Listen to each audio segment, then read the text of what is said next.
तो children welcome class. तो आज आपकी पॉलिटिकल साइंस का नेक्स्ट चैप्टर हम ले रहे हैं। We will start the next chapter growing up as boy and girls, लड़के या लड़की के रूप में बड़े होना। ठीक है, तो according to society we will see the difference between boy and girls.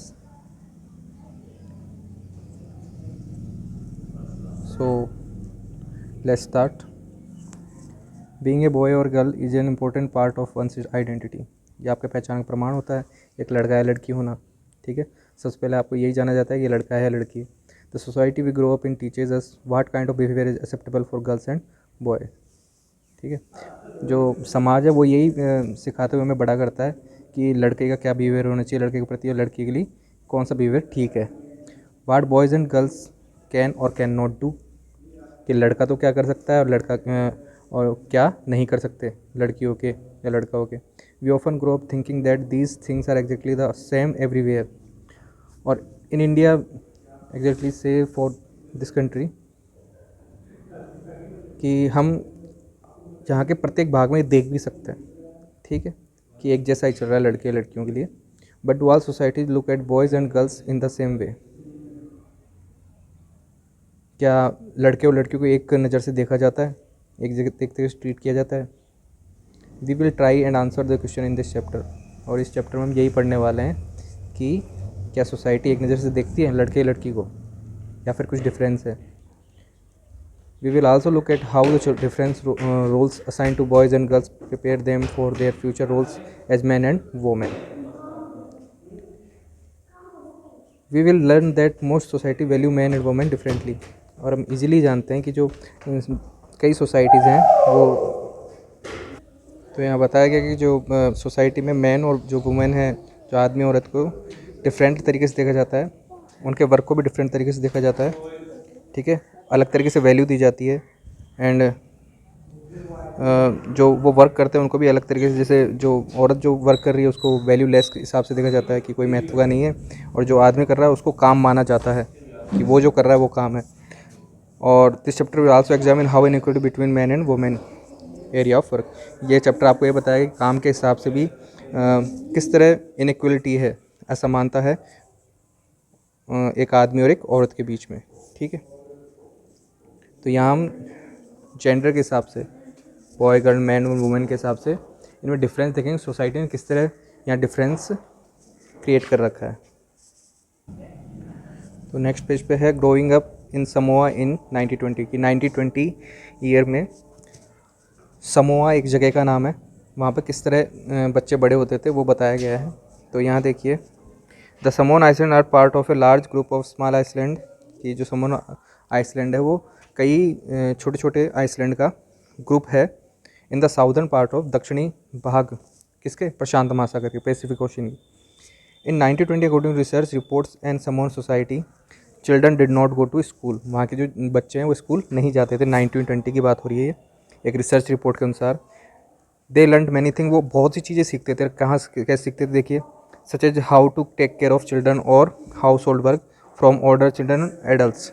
जो वहाँ के जो वयस्क हैं और बड़े बच्चे हैं उनको देखते हुए वो बच्चों की केयर करना और घर के कई घरेलू काम सीखते थे। Fishing was a very important activity on the island. वहाँ की जो मेन एक्टिविटी थी वो थी फिशिंग, मछली पालन।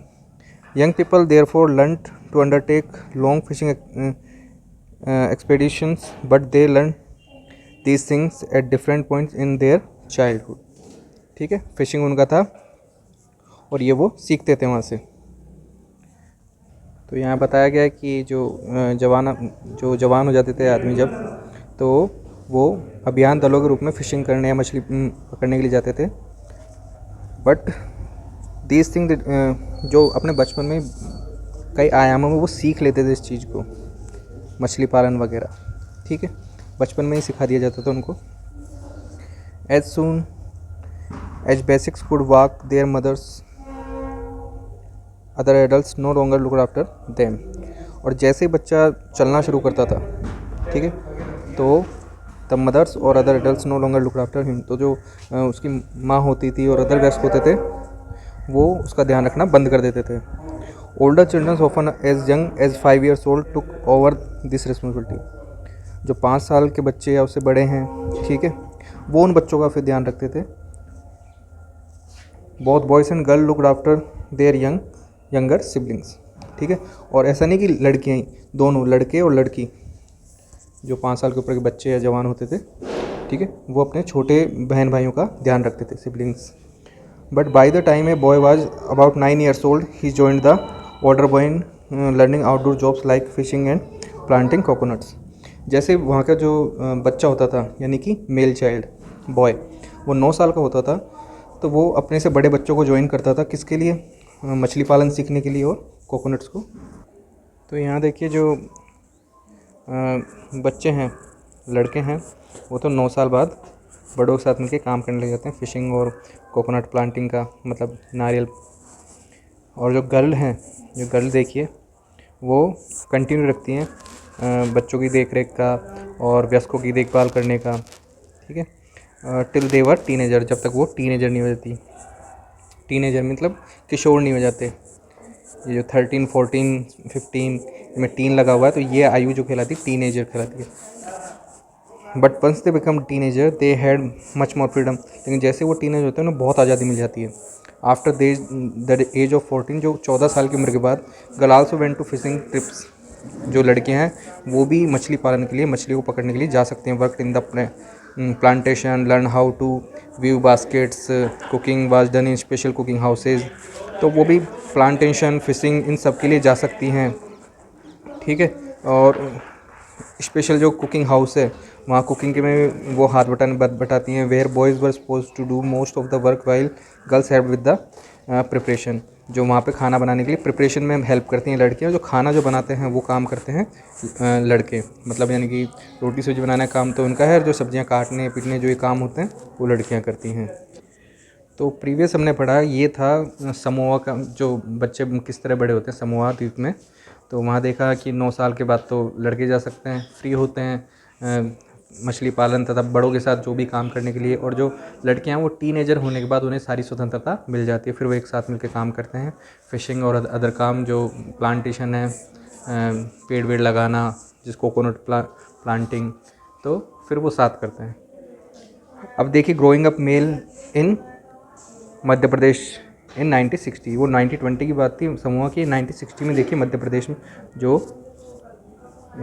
State of one of the state of India Madhya Pradesh. तो यहाँ देखिए किस तरह से यहाँ एक चित्र भी दिया गया है, एक इमेज दी गई है। Why do girls like to go to school together, कि लड़कियाँ ग्रुप में क्यों जाती हैं स्कूल, जो देखा जाता है इंडिया में। The following is adapted from an account of experience of being in a small town in Madhya Pradesh in 1960। एक एक्सपीरियंस है मध्य प्रदेश के एक छोटे से गांव का। From class 6 onwards boys and girl went to separate school, कि जो 6 क्लास के बाद है बॉयज़ एंड गर्ल अलग अलग स्कूल जाने लग जाते हैं। The girl school was designed very different from boys school, जो गर्ल स्कूल का डिजाइन होता है वो बॉयज़ स्कूल से बिल्कुल अलग होता है। They had a central courtyard where they played in total secularism and safety from the outside world. इसके बीचों बीच एक अहाता सा होता है, जिसमें यहाँ पे वो अपने जो भी काम है, खेल मैदान जो भी है, वो बीचों बीच होता है, पर 4 दीवारी से घिरा हुआ, बाहर नहीं, ताकि वो बाहर की दुनिया से सुरक्षित प्लेस हो एक तरीके से, ठीक है। तो बीचों बीच एक कल्ट्री यार्ड होता है। The boy school had so much courtyard and our playground was just a big space attach to the school. और जो लड़कों के जो प्ले ग्राउंड और कल्ट्री यार्ड होता है वो बहुत ही बड़े होते हैं स्पेस में, ठीक है, और attach to the school, school से अटैच होते हैं, ठीक है। बाहर ऐसा कुछ नहीं होता कि बीचों बीच कुछ प्ले ग्राउंड या कल्ट्री यार्ड हो। Every evening once school was over the boys watched as hundred of school girls crowded the narrow streets. After school जो ख़त्म होती है तो बहुत सी लड़कियाँ भीड़ के रूप में इकट्ठी होती है गलियों में। As these girls walk on the street they look so purposeful, जो उद्देश्यपूर्ण रूप में खड़ी होती हैं। This was unlike the boys who use the street as a place to stand around idling, to play, to try out tricks with their bicycle. वो इस तरह नहीं होता कि जैसे बॉय स्ट्रीट्स का यूज करते हैं खड़े रहने के लिए, वहाँ खेलने के लिए, या फिर साइकिल पर कोई ट्रिक दिखाने के लिए। For the girls the street was simply a place to get straight at home. लड़कियों के लिए गली का सीधा मतलब होता है अपने घर की तरफ सीधा जाना, ठीक है। The girl always went in group, जो लड़कियां हैं वो ग्रुप में जाती हैं। लड़के को तो फिर भी देखो अकेला चले जाता है, आ जाता है, लेकिन एक एज के बाद, ठीक है, वो जो लड़कियां हैं वो ग्रुप के साथ आते हैं, because they also carried fears to being teased और अटैक्ड, ठीक है। क्योंकि उनको एक डर होता है कोई उन पर अटैक कर दे या टीज़ करे, किस तरह का कोई फालतू कुछ बोले, ठीक है। तो उन्हें लगता है कि जब हम ग्रुप में चल रहे हैं तो इस तरह का कोई खतरा नहीं होगा। After reading the books to example above, we realize that there are many different ways to growing up. Often the thing that there is only one way in which children grow up. हमने दो example में देखा, दोनों में विभिन्न तरीके से बच्चे बड़े हो रहे थे, ठीक है। तो सीधा सा अर्थ है कि मतलब ये पहले से निर्धारित नहीं होता कि आप किस तरह से बड़े होंगे, किस तरह से आपकी भूमिका होगी। ये आपके आसपास के समाज में निर्भर करता है। जैसे समूह में अलग तरीके से बड़े हो रहे थे बच्चे, ठीक है। छोटे बच्चों को अलग तरह से देखभाल हो रही थी, तुरंत ही वो बच्चों को संभाल रहे थे, बच्चे ही उन्हें तुरंत 9 साल में जो लड़के हैं वो फिशिंग करने लग जाते हैं बड़ों के साथ। और जब एक टीनेजर की उम्र आती है तो लड़कियों को काफ़ी समानता होती है। लेकिन मध्य प्रदेश में अपन ने देखा कि 6 में लड़कियां बिल्कुल मतलब अलग तरह का वो था, लड़के और लड़कियां दोनों में काफ़ी असमानता देखने को वहाँ मिली थी। This is because we are most familiar with our experience, ठीक है। हमारे अपने एक्सपीरियंस जो होते हैं, जो समाज से मिलते हैं, उनका बहुत गहरा प्रभाव उन पर पड़ता है। If we talk to elders in our family we will see that their childhood were probably very different from ours. अगर हम हमारे बड़ों को देखें, ठीक है, फैमिली के अंदर, तो हम देखें हमारा बचपन उनसे काफ़ी भिन्न है, ठीक है। उनका बचपन जो है हमसे काफ़ी भिन्न है। अब ये ऐसा क्यों है, ये इस पैराग्राफ में क्लियरली दिया हुआ है, ठीक है। तो यहाँ देखिए, we also realise that societies make clear distinction between boys and girls. जो समाज है वो बिल्कुल साफ भेदभाव करता है लड़के और लड़कियों में। The begins from a very young age, और काफ़ी पहले से ये शुरू हो जाता है। We are for example gives different toys to play with. एक एग्जाम्पल के तौर पे जो लड़के लड़की बचपन में होते हैं उनको विभिन्न अलग अलग तरीके के खिलौने दिया, एक जैसे खिलौने नहीं दिए जाते। Boys are usually gives cars to play with and girls dolls. लड़कों को तो कार दी जाती है, बाइक दी जाती है खेलने के लिए, लेकिन लड़कियों को डॉल दी जाती है, गुड़िया दी जाती है। Both toys can be a lot of fun to play with, ठीक है। दोनों से खेलने में काफ़ी मज़ा आता है। Why are girls then given dolls and boys cars, लेकिन लड़कियों को गुड़िया क्यों और लड़कों को कार क्यों?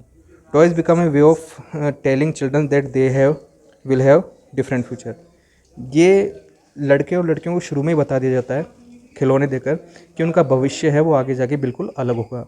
When they become man and women, जब वो लड़के औरत और आदमी बनेंगे, if we think about it, this difference is created in the smallest and most everyday things. इस डिफरेंस को हम रोज़मर्रा के छोटे और बड़े सभी उदाहरण में देख सकते हैं। Most everyday things, how girls must dress, what games boys should play, कि मतलब लड़कियों को कैसे कपड़े पहनने चाहिए, लड़कों को कैसे पहनना चाहिए, कौन से गेम खेलने चाहिए, ठीक है। लड़कियों को सॉफ्टली बोलना चाहिए, है ना, और लड़कों को टफ रहना चाहिए, थोड़ा कठोर रहना चाहिए। All these are ways of telling children that they have specific roles of play when they grow up to be man and women. ये कुछ उदाहरण है जो सोसाइटी पहले ही बता देती है कि वो उन्हें किस तरह बड़ा होना है एक औरत और एक आदमी के रूप में, ठीक है। हम पहले ही अपने बच्चों को बता देते हैं कि आप एक लड़की औरत के रूप में बड़े होंगे और ये एक आदमी के रूप में। शुरू से बचपन से ही ये सिखा दिया जाता है। तो एक्सपीरियंस का ही फ़र्क पड़ता है। समूह में हमने यही देखा कि वहाँ के बच्चे शुरू से ही जिस तरह से ढल रहे थे उस तरह से ही वो आगे बड़े हो रहे थे। लेकिन इंडिया में, इन मध्य प्रदेश हमने देखा जैसा चलन चल रहा है, पीछे जैसे चल रहा है वैसे ही आगे हो रहा है। Later in life this affects the subjects we can study और the careers we can choose, ठीक है। तो ये बहुत अफेक्ट करता है अपना कैरियर चूज करने में। जो भी हम चूज करते हैं स्टडी, कौन सा आगे हम कौन सा सब्जेक्ट चुनेंगे, कौन सा कैरियर चुनेंगे, इन सब में ये इफेक्ट डालते हैं बहुत ज़्यादा। यहाँ देखिए, in the most society including our own, कई सोसाइटियों में ये हमारे अपने समाज को शामिल करते हुए the role man and women play और the work they do are not valued equally, कि जो काम करते हैं आदमी और औरत, ठीक है, और जो उनका रोल होता है उन्हें इक्वली समानता के रूप में नहीं देखा जाता। Do not have the same status, उनका स्टेटस भी समान नहीं आंका जाता। ठीक है, आदमी को अलग तरीके से देखा जाता है। अभी भी कई जगह मजदूरी में देखते हैं अपन कि औरतों को तो कम मजदूरी, आदमी को अधिक मजदूरी मिलती है। Let us look at how this difference exist in the work done by man and women. हम ये आगे देखेंगे कि किस तरह मैन और वुमेन में इसमें भेदभाव डिफरेंस लाया जाता है, किस तरह ये डिफरेंस एग्जिस्ट करता है अपनी सोसाइटी के अंदर। नेक्स्ट में देखेंगे। थैंक्स। नेक्स्ट में अपन कंप्लीट करेंगे इस चैप्टर को। यहाँ तक का वाच कीजिएगा।